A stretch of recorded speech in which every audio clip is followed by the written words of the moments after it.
Hello दोस्तों, स्वागत है आप लोगों का मेरे यूट्यूब चैनल टेक्निकल प्रोविजन में। दोस्तों यहाँ पे जो है कि नया अपडेट आ चुका है नादन कोलफील्ड लिमिटेड का, और ये दोस्तों न्यू वैकेंसी से रिलेटेड है। तो दोस्तों यहाँ पे एनसीएल ने एक बहुत ही बड़ा वाकया कर दिया है, जिसके वजह से जो है कि इसका सीधा असर जो है कि तैयारी कर रहे कैंडिडेट के ऊपर सीधे पड़ा है। ठीक है फ्रेंड्स, मैं आपको बता दूँ कि 14 फरवरी को यहाँ पर आप लोग देख सकते हैं। ठीक है फ्रेंड्स, मैं दिखाता हूँ आपको। यहाँ पे आप लोग बिल्कुल देख सकते हैं कि 14 फरवरी को ये नोटिफिकेशन जारी हुआ है, और यानी कि आज डेट 15 फरवरी है। तो आज ही की डेट में सब कुछ कल के डेट में जारी होकर के नोटिस को सुरक्षित रख लिया गया था। आज जो है कि इसको पब्लिश किया गया है।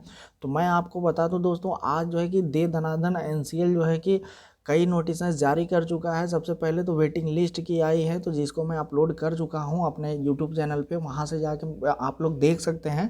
ठीक है फ्रेंड्स, बाकी उसके बाद जो है कि एक नोटिस और आई, जिसमें जो है कि अनुबंध के आधार पे शार्ट लिस्ट ऑपरेटर जो किए गए थे उनकी जो लिस्ट जारी हुई है, उसमें टोटल 134 लोगों को दोस्तों सिलेक्ट किया गया है। उसका भी वीडियोस मैंने जो है कि अपलोड किया है, और डिटेल्स में फुल एनालिसिस हुआ है कि उसमें कितनी पोस्टें जो है कि शेष बची हैं किस किस पोस्टों की, और कितनी पोस्टें जो है कि 16 जनवरी वाले डेट में 307 जो ऑपरेटरों की जारी हुई थी उसमें कौन कौन सा पोस्ट दिया गया था, उसके रिगार्डिंग कितने कैंडिडेट जो है कि पाए गए हैं एलिजिबल, जिनका जो है कि 21 फरवरी से पहले जो है कि उनको जा कर के वहाँ पे रिपोर्ट करना है और ज्वाइन करना है। ठीक है फ्रेंड्स, तो ये सारी सूचनाएं थी, तो मैं आपको पूरा एनालिसिस बताया हूँ। उसमें जो है कि नई भर्ती आने की कितनी पॉसिबिलिटी थी, सारा कुछ एनालिसिस मेरे उस वीडियोज़ में मिलेगा। अभी हो सकता है कुछ देर में जो है कि मैं उसको भी अपने इस चैनल पे अपलोड कर दूं। तो फ्रेंड्स, उस भर्ती को पूरा अच्छे से डिटेल्स में देखिएगा। मेरा लाइव वीडियो है, उसमें डायरेक्टली मैं पूरा अच्छे से आप लोगों को बिल्कुल समझा पाया हूं और समझाने की कोशिश किया हूं, और भविष्य में क्या संभावना है भर्ती की उस पर भी चर्चा की गई है उसमें। ठीक है फ्रेंड्स, तो उस वीडियो को ज़रूर देखिएगा। बाकी ये वाली जो भर्ती दोस्तों आई है, इसके बारे में सीधे हम लोग चलते हैं, बात करते हैं। दोस्तों यहाँ पे कैंडिडेट्स के साथ नाइंसाफ़ी बिल्कुल हुई है। एक तरह से देखा जाए तो जो ओपन रिक्रूटमेंट की तैयारी कर रहे थे कैंडिडेट, उनके लिए ये बहुत बड़ा जो है कि एक तरह से धोखा कहा जा सकता है। लेकिन हम लोग जो है कि ऐसा नहीं बोल सकते, कंपनी के अपने पर्सनल रूल होते हैं, उसके रिगार्डिंग जो है कि यहाँ पे सूचना जारी हुआ है। तो दोस्तों चलिए सीधे आप लोगों को मैं दिखाता हूँ आज।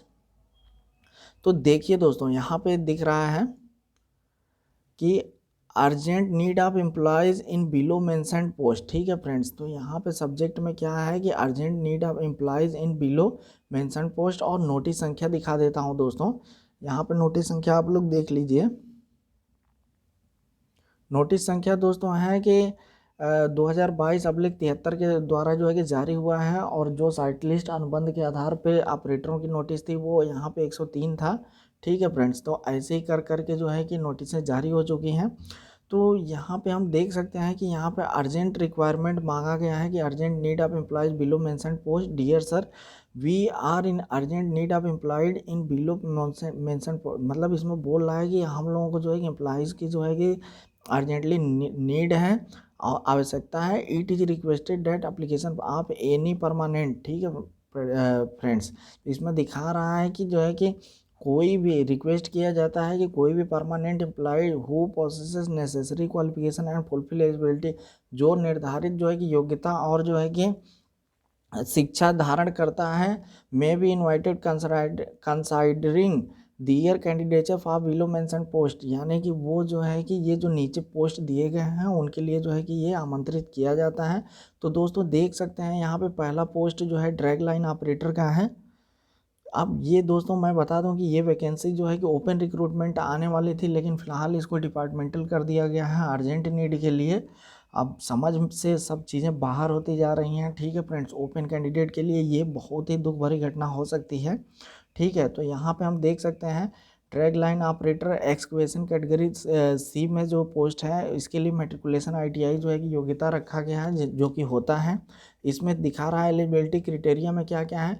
Any permanent employ having worked as hmm excavation. ठीक है फ्रेंड्स, ये बोल रहा है कि जैसे ग्रेड डी में कोई भी एचएमएम एक्सकेवेशन में आप जो है कि वर्क कर रहे हैं, जैसे मान के चलिए कि सावेल ऑपरेटर हैं, तो फॉर मिनिमम 2 ईयर्स। तो यहाँ पे बोला गया है कि जो ग्रेड डी में शामिल ऑपरेटर हैं और 2 ईयर्स का जो है कि योग्यता धारण करते हैं, या फिर drag line in category D for a minimum period of 3 year, या ड्रैग लाइन कैटेगरी डी में कोई भी जो है कि HMM एम्प्लॉइज़ हैं, ज़रूरी नहीं कि वो ऑपरेटर हैं, वो कैटेगरी डी में अगर 3 साल का एक्सपीरियंस जो है कि रखते हैं, तो वो जो है कि और ये जो है कि फॉर्म जो है कि भर सकते हैं। और ITI ट्रेंड एम्प्लॉइज़ को जो है कि यहाँ पे ज़्यादा प्रेफरेंसेस दिया जाएगा। ठीक है फ्रेंड्स, इसमें दिया गया है, लिखा गया साफ साफ कि preference will be given ITI trend employees meeting the above stipulation. ठीक है फ्रेंड्स, तो ये चीज़ें हैं। तो यहाँ पे 2 साल का जो है कि शामिल ऑपरेटर है तो उसके लिए एक्सपीरियंस होना चाहिए, और नहीं तो कैटेगरी डी में अगर ड्रैग लाइन सेक्शन में कोई काम कर रहा है मेंटेनेंस डिपार्टमेंट में, तो वो जो है उसके पास 3 साल का एक्सपीरियंस है तो वो एलिजिबल है। बाकी हम नेक्स्ट देखते हैं दूसरा शामिल ऑपरेटर का पोस्ट, इसमें क्या क्या है देख लेते हैं हम लोग। तो फ्रेंड्स, शामिल ऑपरेटर में हम देखेंगे एक्सकवेशन कैटेगरी डी का पोस्ट है। मैट्रिकुलेशन जो है कि योग्यता मांगी गई है 10वीं पास, और इसमें जो है मांगा गया any permanent employee having 2 year service with the qualification of matriculation found suitable for the taking training in HMM operation will be placed as training his existing grade. ठीक है फ्रेंड्स, तो इसमें बोला गया है कि कोई भी 2 साल का जो सर्विस धारण करता है HMM ऑपरेशन जो है कि अगर वो ट्रेनिंग ले चुका है तो वो जो है कि बिल्कुल जो है कि इसी सेम ग्रेड पे जो है कि इसमें जो है कि शामिल ऑपरेटर में उसको जो है कि कर दिया जाएगा। On successful completion of 1 year training trade test and found successful will be placed in excavation category D. तो उनको बोला गया है कि जब ये उनकी 1 साल की जो ट्रेनिंग होती है, प्रोबेशन पीरियड 6 महीने का होता है, और जो है कि वो ट्रेनिंग कंप्लीट करने के बाद ट्रेड टेस्ट में पास होते हैं तो उनको जो है एक्सकवेशन कैटेगरी डी के पोस्ट पे रखा जाएगा। ठीक है, ऐसा इनका कहना है। बाकी सरफेस माइनर में हम देखते हैं। ठीक है फ्रेंड्स, सरफेस माइनर में देख लेते हैं क्या क्या है। तो सरफेस माइनर ऑपरेटर का हम देखते हैं, या फिर कंटिन्यूस माइनर ऑपरेटर एक ही चीज़ है। Matriculation with valid HMB transport licence मांगा गया है। ठीक है फ्रेंड्स, हाई स्कूल प्लस जो है कि लाइसेंस मांगा गया है। इसमें देखते हैं any permanent employee having 2 year service with minimum qualification, वही चीज़ें हैं same. Aptitude test will be placed at the trainee as is existing grade. तो ये चीज़ें हैं। On successful completion of 1 year training trade test है फाइंड, तो उनको भी जो है दोस्तों कैटेगरी डी में रखा जाएगा। इसमें 2 साल का एक्सपीरियंस मांगा गया है। ठीक है फ्रेंड्स, सारी बाकी नेक्स्ट देखते हैं। 4 नंबर डंपर ऑपरेटर का आ चुका है फ्रेंड्स। तो डंपर ऑपरेटर में देखते हैं दोस्तों, बताने में बहुत ही ज़्यादा उत्साह नहीं है, क्योंकि ये यहाँ पे ओपन कैंडिडेट जो थे हमारे तैयारी कर रहे थे काफ़ी लगन और जिगर लगा करके कि जो है कि इस बार भर्ती में जो है कि बिल्कुल ज्वाइन कर लेना है, उनके लिए ये बहुत ही भयावह एक तरह से घटना हो चुकी है उनके साथ, ये कहा जा सकता है। बिल्कुल भी मैं इस बात को लेकर के थोड़ा सा ज़्यादा ही सीरियस हूँ, इसीलिए जो है दोस्तों बिल्कुल भी ये भर्ती आई है, इसलिए थोड़ा सा इंटरेस्टेड कम है। लेकिन अब जो सूचना है आप लोगों के सामने देना ज़रूरी है, जो रियल फैक्ट है वो बताना ज़रूरी है कि बिल्कुल जो हमारे कैंडिडेट हैं, जो भी हमारे ऑडियंस हैं, सब्सक्राइबर हैं, यूट्यूब फैमिली है, उनको जो है कि बिल्कुल भी जो है कि डाउट ना हो, सारा कुछ क्लीन एंड क्लियर रहे। ठीक है फ्रेंड्स, तो इसलिए वैकेंसी मेरा काम है बताना, तो मैं डिटेल्स में आप लोगों को बता रहा हूँ। ठीक है फ्रेंड्स, तो यहाँ पे देखेंगे डंपर ऑपरेटर की हम लोग।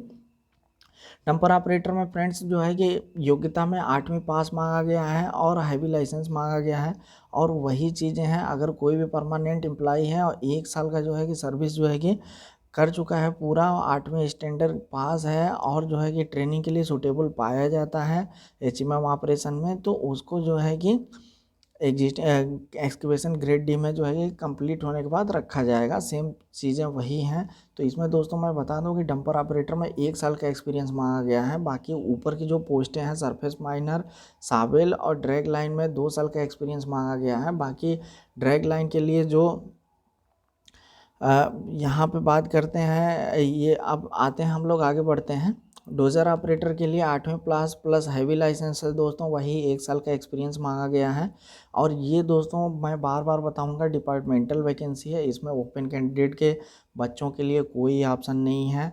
तो बिल्कुल ओपन कैंडिडेट के बच्चे जो है कि बिल्कुल हताश निराश परेशान आप लोग ज़रूर होंगे, लेकिन मैं आप लोगों से रिक्वेस्ट करता हूँ कि अभी नोटिस को पढ़ता हूँ मैं, फिर जो है कि आपको एक थोड़ा सा अब बताता हूँ कैसा क्या है सिस्टम, देखते हैं फिर उसके बाद देखते हैं क्या होता है।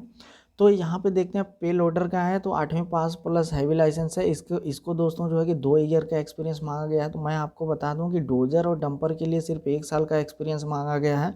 और मैं इसके साथ आपको ये भी बता दूं कि डोजर और डंपर के लिए 1 साल का एक्सपीरियंस इसलिए मांगा गया है फ्रेंड्स कि यहाँ पे डोजर और डंपर ऑपरेटर की बहुत ज़्यादा डिमांड रहती है और प्रोडक्शन में सबसे ज़्यादा रोल जो है कि डोजर और डंपर ऑपरेटर का रहता है। इसके वजह से क्या है, यहाँ पे आसानी से कैंडिडेट मिल जाए और भर्ती वैकेंसी को जल्दी से मतलब कि आसानी से पूरा कर लिया जाए, इसके वजह से यहाँ पे सिर्फ 1 ईयर का एक्सपीरियंस मांगा गया है। ठीक है फ्रेंड्स, बाकी यहाँ पे पे लोडर के लिए देख सकते हैं 8वीं प्लस हैवी लाइसेंस मांगा है, 2 ईयर का एक्सपीरियंस है। क्रेन ऑपरेटर के लिए 2 ईयर का एक्सपीरियंस है। ठीक है फ्रेंड्स, ग्रेडर ऑपरेटर के लिए 8वीं पास है और 2 ईयर का एक्सपीरियंस है। तो ये चीज़ें रहीं दोस्तों कि डंपर और डोजर को छोड़ दिया जाए तो बाकी सब के लिए 2 ईयर का है, और डंपर और डोजर के लिए जो है कि 1 ईयर का परमानेंट एम्प्लॉय को एक्सपीरियंस होना चाहिए। नोट्स में क्या लिखा है हम लोग देखेंगे जो कि बहुत ज़रूरी है। नोट्स में फ्रेंड्स ये है कि the employees existing HMM operator, जो HMM ऑपरेटर के पद पे कार्यरत हैं, who are already working in about designation not to apply. तो उनको बोला गया है कि जो लोग ऑपरेटर के पोस्ट पे काम कर रहे हैं, तो ये जो ऊपर की पोस्टें आई हैं 8 टाइप की, ये ऑलरेडी इस पोस्ट पे काम कर रहे हैं किसी न किसी पे, तो ये लोग जो है कि एलिजिबल नहीं हैं। और दोस्तों ये हर बार यही होता है, जब भी कोई भी वैकेंसी आती है, या तो टाइम कीपर की हो, क्लर्क की हो, टेक्नीशियन की हो, या फिर कहीं कोई अच्छी पोस्ट की हो, तो उसमें क्या है ऑपरेटर को जो है कि बिल्कुल जो है कि बाइकाट किया जाता है, क्योंकि उनका जो है कि 1 मैन पावर प्रोडक्शन का कम हो जाएगा। तो इसलिए थोड़ा सा ये है कि HMM ऑपरेटर उसको जो है कि अपना पद जो है कि चेंज बिल्कुल नहीं कर सकते हैं। इसमें जैसे मान के चलिए डंपर से ड्रैग लाइन में नहीं जा सकते, सावेल से जो है कि ड्रैग लाइन में नहीं जा सकते, ऐसा इसमें लिखा गया है। ठीक है फ्रेंड्स, तो ऑपरेटर लोगों के लिए ये नहीं है।